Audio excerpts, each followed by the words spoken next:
شعبہ تعلیم کے زیر انتظام بابالمدینہ کراچی پاکستان کی مقامی اکیڈمی جبکہ مرکز العلیہ لاہور پنجاب پاکستان کے BISE لاہور بورڈ کے آفس میں اجتماعات میلاد کا سلسلہ ہوا۔ ان اجتماعات میں علماء کرام، پروفیسرز، ٹیچرز اور اسٹاف کی ایک تعداد نے شرکت کی۔ مولاي صل وسلم دائما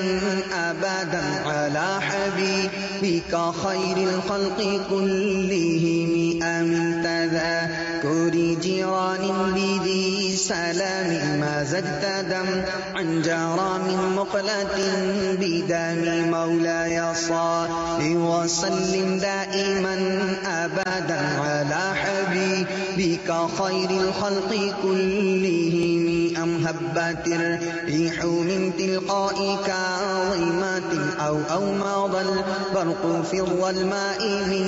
إظام مولاي صل وسلم دائما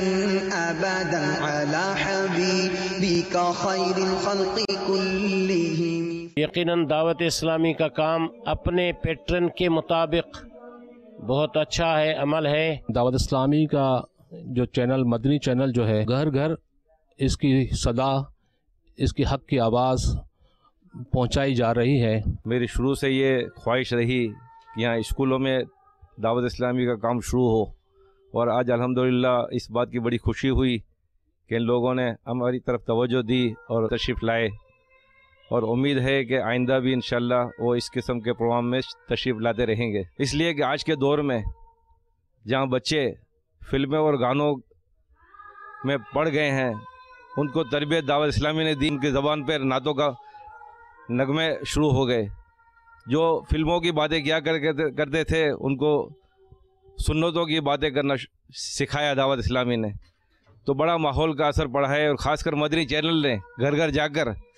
بچوں کے ذہن کو بدلا، عورتوں کے ذہن کو بدلا، شوہروں کے ذہن کو بدلا،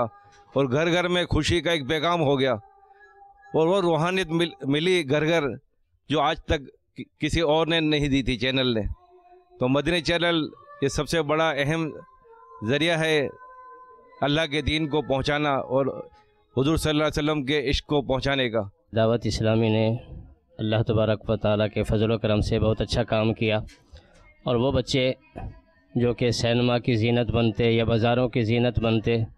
ان کے سروں پر سبز عمامے سجا کر اللہ کے پیارے رسول صلی اللہ تعالی وسلم کے سنت پر عمل کیا، جس سے بہت اچھا ماحول بن جاتا ہے، اور ہر وہ بچہ جو کہ دنیا میں آ کر دوسرے راستوں پر چلتا، الحمدللہ دعوت اسلامی کے اس ماحول سے وہ بچہ نعت گنگناتا ہے، اللہ کے پیارے رسول صلی اللہ علیہ وسلم کی تعریف کرتا ہے۔ دعوت اسلام